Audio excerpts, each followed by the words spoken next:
Okay, let's get started. Thanks for coming. It's my pleasure to introduce our colleague from the Hormel Institute, Dr. George Aslanidi. He joined Hormel 2 years ago, where he holds the I.J. Holton chair, and his research focuses on molecular bioengineering and cancer vaccines. George received his PhD in biophysics at the Institute of Theoretical and Experimental Biophysics in Pushino, Russia. And then he went on and did a postdoctoral fellowship at the University of Florida in Gainesville, where he stayed as an assistant professor on the faculty before joining Hormel Institute. And so we'll hear about George's research. He has about 9-10 patents that are issued or pending, and he's currently funded by an R01 from the NIGM, and also is involved in a couple of clinical trials that are using the vectors that he's developed, and he'll discuss with us today. So it's my pleasure to introduce George, and thanks for coming up.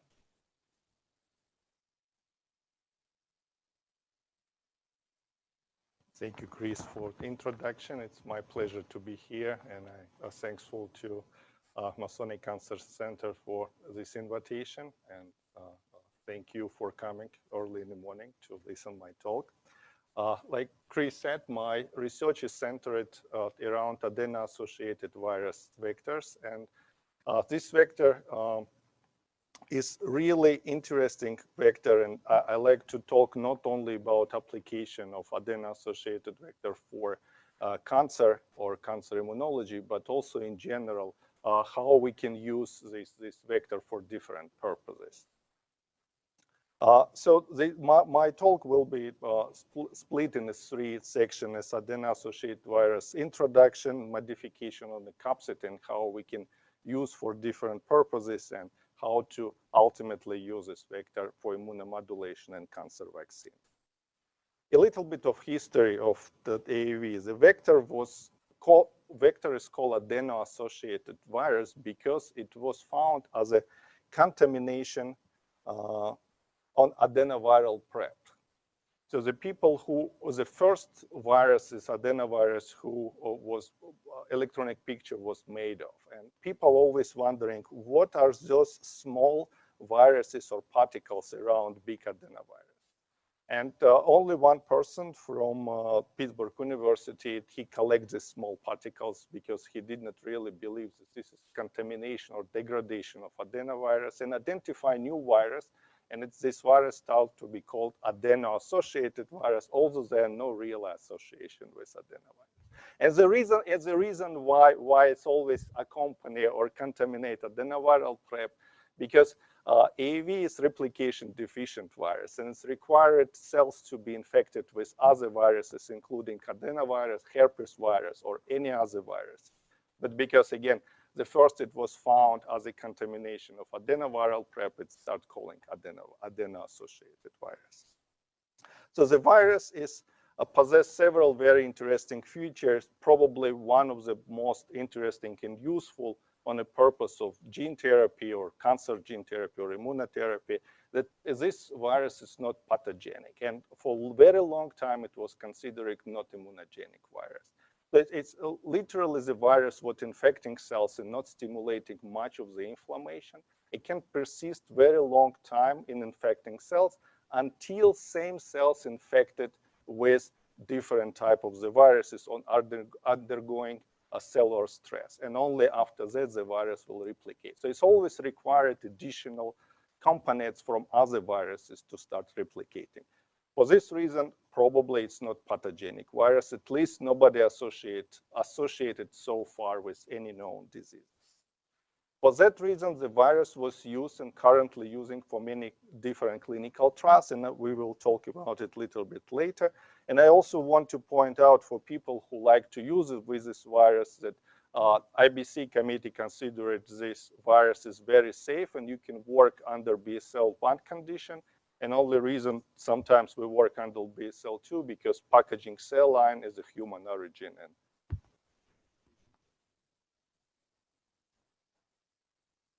so the wild-type virus integrates site-specifically into chromosome 19. But it also can persist in episomal form, and recombinant viruses, not integrative viruses, persist in episomal form most of the time. And if we're going to have, yeah. excuse me, if we're going to have questions, let's use the microphone so the other people in the remote sites can hear. But go ahead. Sure, absolutely. So adeno-associated virus is not a single virus, it's a family of the viruses. And here on this slide, you can see that they are slightly different, the different serotypes, slightly different in the structure. Even visually, you can see it different. And this slide was provided my good friend and collaborator, Dr. Mavis McKenna from University of Florida, who crystallize and make pictures of pretty much every single serotypes what commonly used in the lab. So the virus, because of the very close, not the big difference in a capsid composition, the virus is not really tropic to particular cell type or tissue type. And each of the family of a virus can infect pretty much any cells with a different efficiency. But virus is really opportunistic and can be used for many different tissues and cell types. And I want to show you several examples here. For example, the virus administered IV into tail vein can go to the liver. Most of the serotype have a tropism to the liver. And if you have a particular virus, is virus called adeno-associated virus serotype 3, it's going prevalently to the liver cancer cells if they xenograft into animals. So it has very high tropism to the liver cancer cells.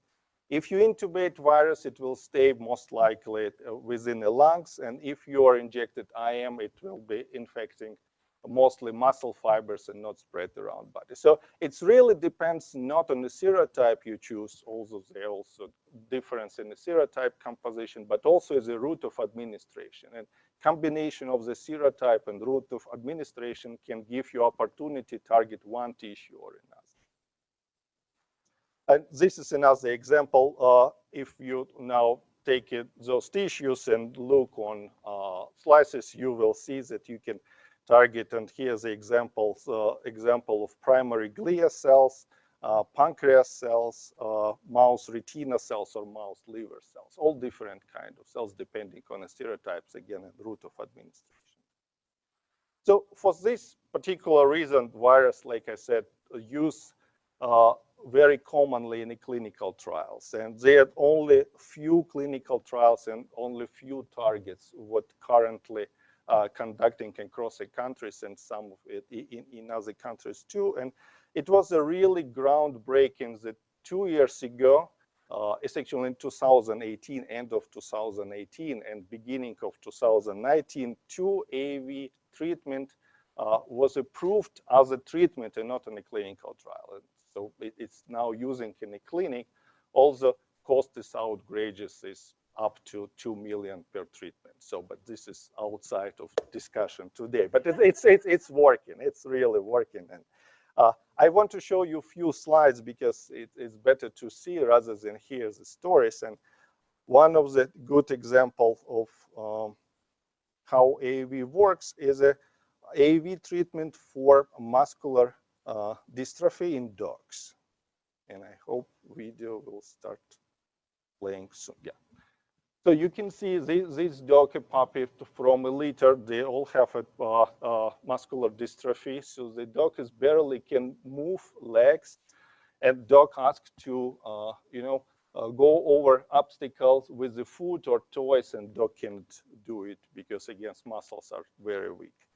And on the next small video, there will be a litter mate who received gene therapy with AAV vectors, and you can see the dog is very agile, is easily getting around obstacles. And here you will see 2 dogs together, same litter mate. So the one treated with gene therapy and another one not, and you can see the difference is really dramatic. Yes, that is really work and restore muscle function. So can it work in human? Yes, of course. One of the great example with this boy, blindness, And this is before receiving gene therapy. He trying to go around course and he bumping into obstacles. He cannot find a node on the door to open the door. But after receiving gene therapy, you will see what dramatic changes in the vision he has. So he very easily going through the obstacles, following course, stepping over small barrier. He can see the stop sign and he can identify door node very easily and open a door. So it's really work. I don't need to make any other conclusions for this part of my presentations than saying that adeno-associated virus gene therapy for single gene disorders work very good in animal model and in human as well. So how about vaccine? Let's talk more about subject, what Cancer Center is about. Can we use now vector for purpose of treating cancer that any other way? So I want to show you this slide. Like I said, vector is not pathogenic, and for many years it was considered not immunogenic vector. And the reason for that, because nobody really see immune response towards the vector capsid when it's injected in a mouse. So there was really mild, very pretty much undetectable immune response when it's coming to animal model, particularly in the mouse. And everybody was very surprised when first clinical trial on human was conducted. And I want to show this slide as an example of the clinical trial. So it was a hemophilia trial. Vector was administered intravenously. And then factor 9 circulation in the bloodstream was evaluated, as well as the liver enzyme, what a sign of the inflammation in the liver. And what you can see here, if you use it, when they use a low dose vector, they pretty much don't see, I change to this way. So so they see small spike of factor 9 expression, what is goes away very fast. And if they start to escalate dose, they also see that there are no real expression of the factor 9, but instead they see expression of the different liver enzymes, again, as a sign of inflammation in the liver. And if they escalate dose even further, that there's a good spike of the factor 9 expression, what goes away in between 4 and 6 weeks, and again, is associated with inflammation in the liver. So indeed, this first clinical trial, it was the first sign that AAV it's immunogenic in a human and not immunogenic in a mouse for some reason.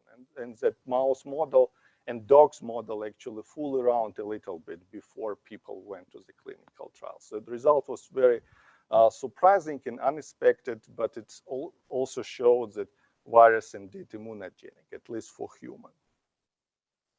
So the question I wanted to answer and to ask, if it's immunogenic, so it should infect dendritic cells. Yes, it somehow should go through antigen-presenting cells to stimulate the immune system. It was at least my thoughts. And what we did first, we took a buffy coat, we isolate monocyte, and the standard scheme, actually, somebody familiar with ex vivo clinical trial using dendritic cells is exactly what they do. They are taking a monocyte, they converting them to mature dendritic cells, and then pull them with peptides or RNA or DNA, and we use a virus for this particular purpose. Then dendritic cells are mature or stimulate for maturation, and then we analyze expression of antigen, and in this particular case is a GFP as a gene. And when we look very first time on our gene expression on those cells, it was literally nothing. It was so little, with one of the commonly used serotype is AAV2, probably most common used serotype. In laboratory practice in a clinic, there was not really gene expression in dendritic cells. So it was a challenge, and we asked a question, can we prove infectious of dendritic cells? Because that time I was working already with a group who conducted clinical trial with dendritic cells-based immunotherapy for prostate cancer. It was very interesting. Can we improve efficiency of dendritic cells? Because every other cells, especially mouse cells, infected very well, but not dendritics. So again, with help of my good collaborator, Mavis McKenna, and you can see we identify particular residues on a crystal structure of AAV vectors, and you can see each of the dots, colorful dots there is a particular amino acid residues what Mavis identified advised us to manipulate with. And the model of our experiment was very simple. So the viruses need to get into cells, and then it's traveling through the cellular compartment. And we don't know exactly when and why and how, but we know that virus will get phosphorylated on three residues. It's either tyrosine or serine or threonine. And some people saying that this is because cellular machinery recognizes virus as misfolded protein, so it's trying to get rid of the virus and phosphorylate it. So what happens next? The virus will get ubiquitinated and eventually target to proteasomal degradation. So the idea that virus gets to the nucleus and start express gene of our interest, it will be compromised because majority of the viral particles, some viral particles, will get to the proteasomal degradation rather than relocate to the nucleus. And particularly in dendritic cells, that machinery much more stronger than in other cells. And this was our thought. That's why we cannot get a high gene expression in dendritic cells, because they're simply degrading our virus and nothing getting to the nucleus. So how to solve this problem? We decide was that we need to identify those residues what are surface exposed and most likely will interact with the cellular machinery and mutate those residues to amino acid what not recognized by cellular kinase. And we choose valine as one of the residues to mutate threonine or serine, and phenylalanine to mutate tyrosine. It was a lot of work, as you can see. There's a lot of those residues, but thanks to pre-med students and clinical fellows, they're very brave. They never say no. They did tremendous job mutating and packaging small preps of each of the virus and testing on the different cells, including dendritic cells. And here's the result of that study. So the first part is wild-type AAV2. I already showed you. There are very few cells expressing GFP, but when we introduce several mutations, the expression is going up. And you can see quantitation of this result in the bars. Then we changed the serotypes, and we said, okay, let us play with the different serotypes, and we changed the serotype, and you can see that wild-type AAV6 even better than our mutated and capsid optimized AAV2. And if we introduce same mutation on the same position on AAV6, it's also increasing transduction efficiency. So we pretty much, of course, you cannot look on as a one experiment, but you can see the difference between this slide and this slide. Yeah, so we definitely improve transduction efficiency of monocyte-derived dendritic cells by simply changing serotype and camouflaging this capsid from recognition by cellular kinase. And what importantly we show that it's not really a viral entry, is it really relocation to the nucleus? Because if we look on the time course, you definitely can see that wild type is distributed about 50-50 between cytoplasm and nucleus in the 48 hours after infection. And capsid optimized vectors, majority of the vector relocating to the nucleus and very little sticking in the cytoplasm. So it's kind of, we confirmed that our model was correct, would not happen oftenly, but we were very happy. And again, it was possible only because it was very good suggestion in direction what particular residues we need to be mutated. It's just another example that AAV6 we found later has a very good tropism for different antigen-presenting cells. So the picture on the top is macrophages, monocyte-derived macrophages. And we're very surprised and pleased that if we inject AAV6 in the mouse retina cells, the majority of cells what will be infected, it will be Muller cells, what pretty much a macrophage is living within retina. So somehow we show, somehow AAV6 has a better tropism or better infectivity in dendritic cells and macrophages. Now, how about in vivo? Because everything before what I show you was done in vitro, and we use excessive amount of virus and very dense population of dendritic cells. Can we target dendritic cells really in vivo?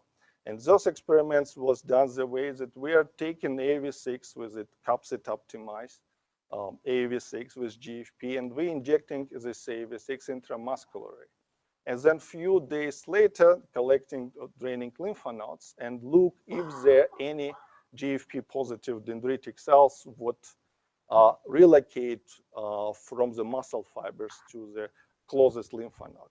And indeed, there was some dendritic cells carrying GFP, and we confirmed it by flow cytometry and also by imaging. It's not a big number of the cells, but this sufficient number to stimulate immune response. So the next question we ask, okay, so we know that we can infect efficiently dendritic cells by capsid optimized AAV6, both in vitro and in vivo. So can this infection lead to specific antigen-specific T cells population expansion? And indeed, it can if we take wild-type AAV6 and we take few different mutations, mutations on AAV6, and use over antigen as our artificial antigen, because as you probably know very well, you can track down the population over specific T cells in its circulation. You can see that it definitely, each of the optimized vector give little bit higher number of over specific T cells in a circulation, and so what we choose to work, it was serine 663 mutated 2 allele, it's giving about 3% compared to wild type, what giving pretty much 0% of T cells after 2 weeks of expression. And I want again emphasize that we know exactly, or at least we can speculate what each of those residues does in a viral capsid and how it's interact with intracellular environment, because again, we have a pretty good understanding where those residues locating and when we're mutating them, what's happening with the virus. So another way to present this result, we not only show that it stimulates T cell clone expansion, but those T cells are releasing interferon gamma in the ELISpot assay. And even this difference between wild type and capsid optimized vector, not really big, but we always see that somehow capsid optimization make the result is very consistent, and for some reason wild type capsid is always variable. So it can give you good response and could give you very poor response, but optimization somehow stabilizing, not only increasing infectivity, but stabilizing this infectivity and giving more stable and reliable immune response.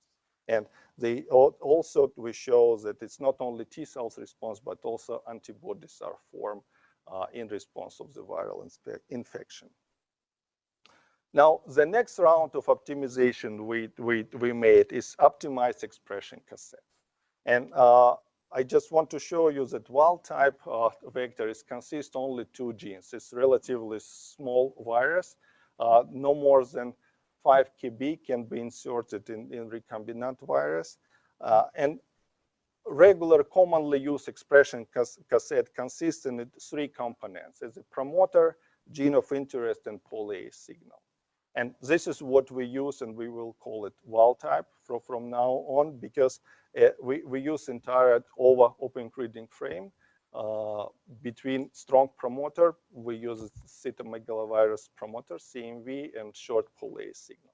So the optimization, what we introduced on expression cassette, it was a signal peptides from MHC1 class molecules, what we put on the C-terminus part and on N-terminus part of the ova. And what those modification does is they helping antigen to be better processed by dendritic cells. And the question was, can we increase immune response if we optimize not only capsid, but also optimize an expression cassette? And indeed, if we use now, compare our capsid optimized vector with non-optimized expression cassette and fully optimized both vector and capsid and expression cassette, you see the big increase in the number of ova-specific T cells in its circulation. And of course, a higher number of interferon gamma production by those cells. And more importantly, they create a higher number of T memory cells. And for you who like to know how we evaluate the cells populations, there's the markers we use. Now the question was, okay, we produce sufficient number of T cells in the circulation, and they producing interferon, what's showing that they are activated T cells. So can these cells kill? Because this will be the really experiment what evaluates their ability, if we evaluate ability to kill tumor cells, so if they can be useful for treatment of the cancer. And previous slide was show our results in the 2 weeks. We did 2 different experiments. We extended to the 4 weeks and we extended to 9 weeks. And you can see that in the 4 weeks, again, there's a difference between fully optimized AAV with expression cassette and capsid, producing high interferon gamma and killing with good killing capabilities, but not much higher than not optimized ova.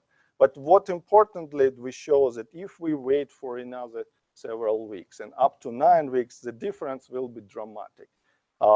So the capsid optimized vaccine not really losing capability to kill cancer cells, and fully optimized vector maintains its capability over 9 weeks. Now the question was,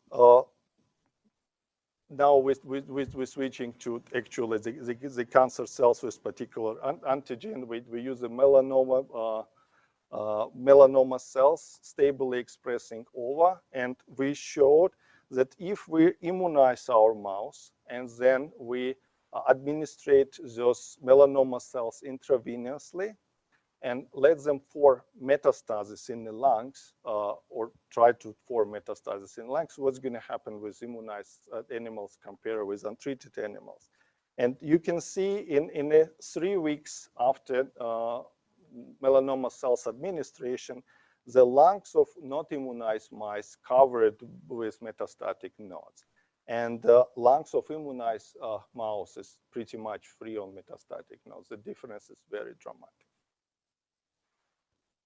Okay, so this very nice, and we showed that again we can stimulate antigen-specific cells. These antigen-specific T cells have a good ability to kill cancer cells, but how they interact with a solid tumor, and because we know that problem is a solid tumor, yes, and solid tumor microenvironment. So experiment was done with, again, using capsid optimized and fully optimized vaccine. The animals were injected and tumors was collected a couple of weeks later. And then we analyzed immune cells population within the tumor.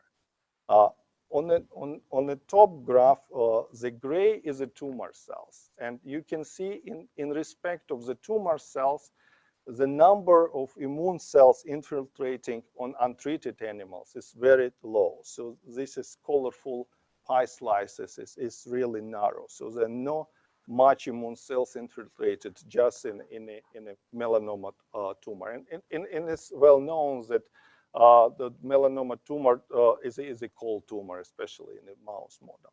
So if we use our capsid optimized vaccination strategies, the number of these cells is a little bit higher, and fully optimized vaccine producing much higher number of immune cells. And if you look on the bottom pie graph, it's only immune cells, and what we see, the change in immune cells population within a tumor is dramatic, because majority of immune cells on non-treated animals is a bad immune cells, what we call bad immune cells. Is a tumor-associated macrophages and myeloid suppressed dendritic cells. However, when we inject animals with the vaccine, we see that this population of the cells is reduced, but instead CD8 and CD4 cells and NK cells are in a higher number. And fully optimized vaccine is a much higher number of these good effector cells, what penetrating now into tumor. Now I want to show you only one pie graph with a fully optimized vaccine, and also emphasize that those cells are, we don't see much of this overpositive T cells in the blood circulation, but instead we see that majority of these cells population infiltrating in the tumor. And it's not only over-specific cells, because we see much higher number of these T cells that are over-specific T cells. It means that interruption of the tumor microenvironment with over-specific T cells allow other effector T cells and other NK cells to penetrate into tumor. The bottom line, we saying that we are turning, and we can say that we are turning the cold tumor little bit hot. It's not completely probably hot, but we're turning it's really hot. So more importantly, those T cells are also expressing some substantial level of PD-1, and the idea was if they're expressing PD-1, so we can use it in combination with anti-PD-1 therapy. We conduct study if we can treat tumor and with vaccine in combination with anti-PD-1 inhibitors, and you can see untreated animals, they are dying in about 30-35 days, and we have dramatic extension of lifespan of these animals when we use a combination treatment. And I'm not showing here vaccine alone, but it will be slightly better than untreated animals. So we're not claiming PD-1 alone doesn't work pretty much at all. And again, it's well known for this particular cell type. PD-1 inhibitor doesn't work. You definitely need a combination. So this experiment is kind of emphasizing that it's not one treatment what need to be applied to treat solid tumor, particularly cold tumor. It's always will be a combination, and hopefully will be a combination of the different approaches, because vaccine can disturb tumor microenvironment and help effector cells to infiltrate in, but then you need but it cannot completely overcome negative tumor microenvironment. You need to use another strategy to help vaccine work well, and this is what this graph is representing. Now, all data before I show you, it was with artificial over-antigen. We also want to show you that we can use a self-antigen for the same purposes. And we know that these melanoma cells express substantial amount of tyrogenase, which is really very common target to target melanoma. And it's actually, there is a treatment for dogs with oral melanoma, what targeting particularly this antigen. And as you can see, if we use, again, our capsid optimization, you see much better interferon production with the optimized vaccine. And it's not only effector T cells, but also high level of antibodies, which also might have inhibitory effect on the tumor growth. We also confirm it with tyrogenase together with GP100. So two vaccines simultaneously were infected, and we also show that both vaccines actually, if you use a peptide specific to tyrogenase or to GP100, they produce high level interferon gamma and TNF alpha, and you can also use irradiated B16 cells, and it will be same effect. They respond well, and they produce interferon gamma. And last of our result, what we recently received, if we're using 4 self-antigen, including tyrogenase, GP100, TRP1, and TRP2, and vaccinate animals, and then inject B16 cells intravenously, again, we see same effect like we saw with a strong artificial antigen. Immunized animals are developing a lot of metastatic nodes in the lungs, but vaccinated animals develop some, but you can see in 3 weeks they're relatively clear. I don't have a data, it's an ongoing project. I don't have data on a solid tumor, and we are now working on that part of the project. I hope we can present it, those data later. Just to summarize, we show that AAV6 and optimization of the AAV6 can efficiently infect dendritic cells both in vitro and in vivo. That those vaccine based on those optimized AAV6 can stimulate peripheral T cell specific, antigen specific peripheral T cells expansion. It changing landscape of the solid tumor, immune landscape in a solid tumor, is making it hot rather than cold. And it can extend survival in the animal model and free animals from metastatic nodes. So what next? Like I said, we don't believe, and probably nobody will believe us, that vaccine alone can cure a cancer completely, particularly solid tumor. So the combination with other strategies is not necessary with anti-PD-1, anti-PD-L1, what everybody now use, yes, a combination with those inhibitors, but also any other drug what helping to reduce negative tumor microenvironment will be helpful to make vaccine more efficient. And we also want to evaluate efficiency of our vaccine, not on a syngeneic animal model as a mice, but also on a large spontaneous animal model as a dogs.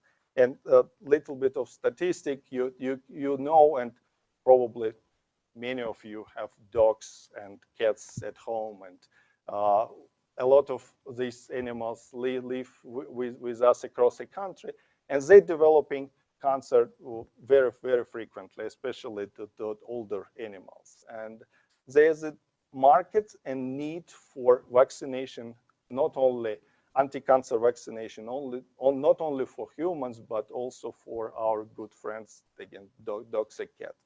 For this particular reason, we are designing and hoping to start very soon clinical trial with our collaborators in Animal Cancer Center in Norfolk, Connecticut, and we're going to use our Capsid optimized vector with single gene first. It will be tyrogenase, but we hope it will be a safety trial. We hope that later on we can combine several antigens because they are very similar between humans and dogs, and hope that we can first treat the dogs before moving to the clinical trial with humans. I'd like to thank my team here in the middle, especially Dr. Krotova, who moved with me from Florida and who is working hard to receive all this data I show you today. And also Andy Day, who was a research assistant in our lab, but recently got accepted in Tufts University Graduate School and unfortunately moved out, but I wish him the best. And I'd like to thank all my other former and current team members, particularly the former one who made possible to make all this over 200 different mutations on the capsid. It identifies that one what we're now using and seeing that this one is the best possible, at least now knowledge for it right now. I also like to thank my collaborators at University of Florida. I spent a lot of time working there, and my collaborators across the country. Children Medical Network was a funding source for many years for me. And National Cancer Institute is my current funding. I like to thank Hormel Foundation for startup money, what make new project possible and really boost and move forward my program. And of course, I like to thank my collaborators in Veterinary Cancer Center who are willing to try our vaccination approach on their dogs. And I like to thank everybody for listening. I will be happy to take a question.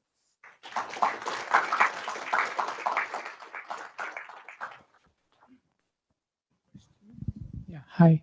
I had a couple of questions. So in your vaccination model in melanoma, have you tried a therapeutic vaccination? So challenging them in melanoma first and then injecting with the adeno-associated virus? And in any of your melanoma models, have you seen evidence of an abscopal effect? So if you vaccinate one tumor site directly, you can see a protective immune response in another site? So yes, we did both ways. We did as immunization strategy for preventive model and for therapeutic model. We never inject virus into tumor. We don't think it really will help because, again, negative tumor microenvironment is very hard to overcome. So in our general idea that it should be simple and common procedure as a vaccination when you are injecting somewhere in the periphery. And we're using muscle now, but there's some evidence we have in the lab that intradermal injection may be as efficient and maybe even more efficient, but we need to, it's separate a project to different route of administration. But we definitely don't want to go into tumor. We definitely won't go somewhere in the periphery and stimulate peripheral immune system to attack a tumor from outside and not from inside. Because again, inside, I don't think there will be a healthy population of dendritic cells because they need to go somewhere in the lymph node, yes, to stimulate protective immune response. And I don't believe it's going to happen if you do intratumoral injection. One comment and one question. The comment side is, yes, I'm really looking forward to see the real solid tumor data. The reason is that, I continuously wish to have, over strong antigen as a tumor antigen in the human tumor, but the reality is not. That means how the immunotherapy stuff beautifully showed today can be the same thing in the real solid tumor weaker antigen situation. That's something I'm looking forward to see in your data in the future. That's a comment. Question is, you modify the capsid protein to have a better transduction, better expression in disease. Then, because I'm adenovirus guy, whenever we change the capsid structure or surface structure, that changes the immunity. Basically, the human viruses are very much adapted to human immune system compared to mutants, less immunogenic. The more mutation we put, it may become more immunogenic.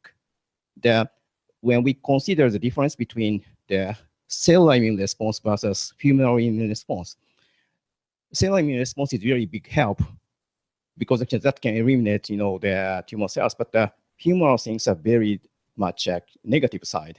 So how you can deal with those kind of additional immunity issue when you put mutation on the surface? So I completely agree and understand with you, but I think in our particular case, this mutation is beneficial to avoid immune response toward capsid. Because if you recall, and I can actually go back and show the model, and we think this model is work well, at least with the data we collect so far. So if you look on this model, the efficiency of transduction for dendritic cells come not with a better tropism, to the dendritic cells. It's come for the more efficient relocation of virus to the nucleus. And more importantly, this relocation is not only relocation of the virus, it's not a signal what driving virus to the nucleus, it is simply protection of the virus from proteasomal degradation. So our general idea is that is reducing immune response toward capsid because we don't see, because less capsid protein will be degraded by proteasome, most likely less presentation of the peptide from this capsid will be on a dendritic cell. So it will reduce immune response toward capsid and promote immune response toward antigen.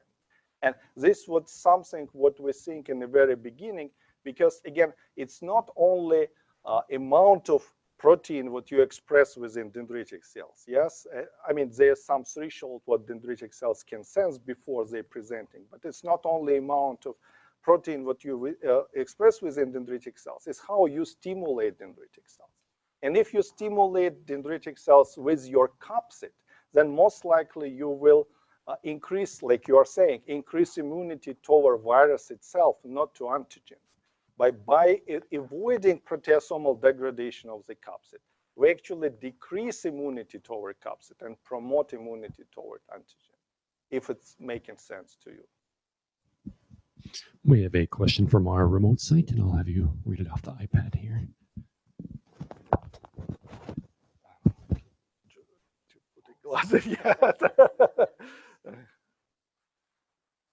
Fantastic talk. I have a question regarding strategy to improve virus expression on dendritic cell. Have you tried pharmacological approaches to avoid virus ubiquitination, ubiquitin ligase inhibitors, or maybe favoring acetylation on lysine residues may avoid ubiquitination and degradation? And this question comes from Sergio Gradiloni from Hormel Institute. Sergio, thank you for your question. Actually, when we work in vitro, when we first tried our approach, we use a pharmacological approach and use inhibitors of different kinases, specific and non-specific. We use inhibitors of the proteasomes, and we use inhibitors of ubiquitination. And it worked very well in vitro, but we didn't think it will be reasonable to use in a clinic together with our viruses. So that's why we went different direction, and we make a modification of the capsid, what in our opinion, and I think data support our opinion, it serves for the same purpose. So there are no really additional chemical inhibitors needed. But they of course, with wild type virus, they work very well in vitro. But again, I don't believe they are reasonable to use in vivo together with vaccination approach. Chris. Thanks for a great talk, George. I have two questions. The first has to do with the biology of the virus. So evolutionarily, what is the advantage that the virus has for requiring a co-infection? So essentially it needs like a helper virus. So what's the thought in the field for the evolutionary advantage of this strategy to AAV? It's a very good question. And I don't think anybody can really answer this question, only speculate.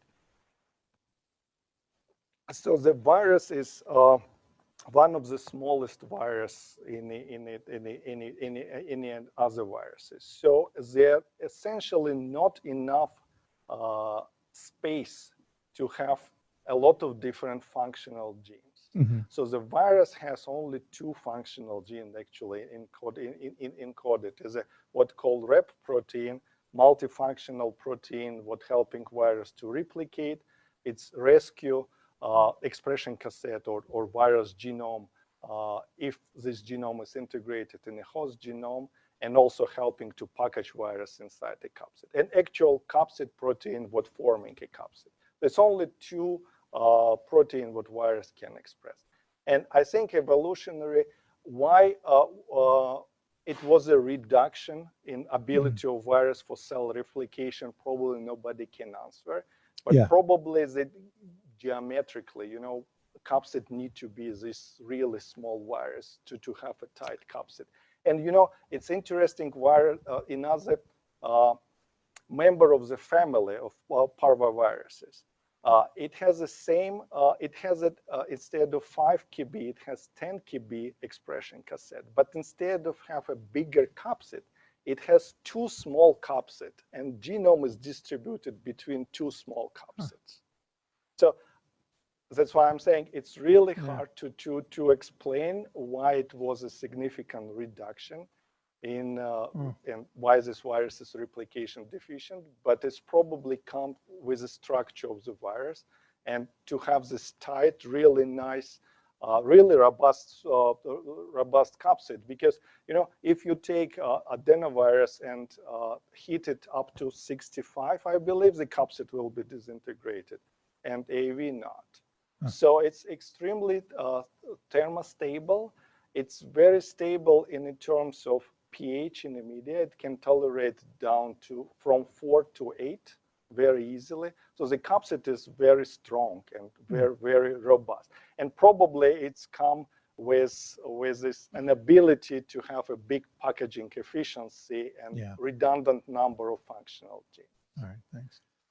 Again, that's speculation. Yeah, no, that's what I was asking for. And my second question reflects my ignorance of virology. So does the capsid play a role in getting into the nucleus? It's a good question. It is because, and it's interesting that when virus is traveling through endosomes, it's undergoing conformational changes, and one of the changes is releasing what we call HI loop. What hiding inside the virus capsid, and also only releasing when pH change in late endosomes. Surprisingly, this mutation 663 is within this HI loop, and we still puzzle if it's also helping somehow activity of this HI loop. But what HI loop does, it has a activity to lyse the membrane of endosome and release virus. And only after virus escaping from endosome, it's going to relocate to the nucleus. So there's many other functions of the capsid, what people trying to study, but indeed the capsid playing a role in many steps of the viral life cycle, because again, they're not much of the functional gene. Whatever virus have, it's using for its advantages. All right.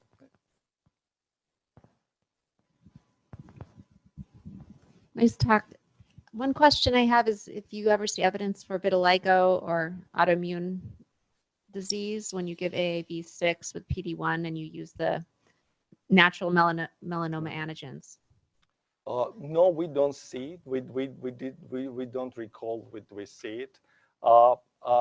In general, it's very good question about stimulating immune response or promoting immunity, autoimmunity toward antigen, because this question I ask a lot, especially when we are submitting our grants and manuscript, because like I said, AAV, it's very opportunistic virus. It's infecting different tissue very well, especially in the mouse, and it's leaking a lot from the site of infection if you use wrong route of administration, wrong serotype.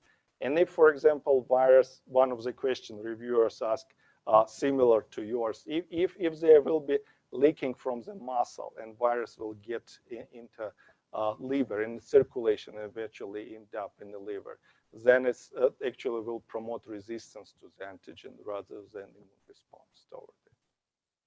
If it's answering your question. Thank you. Another question?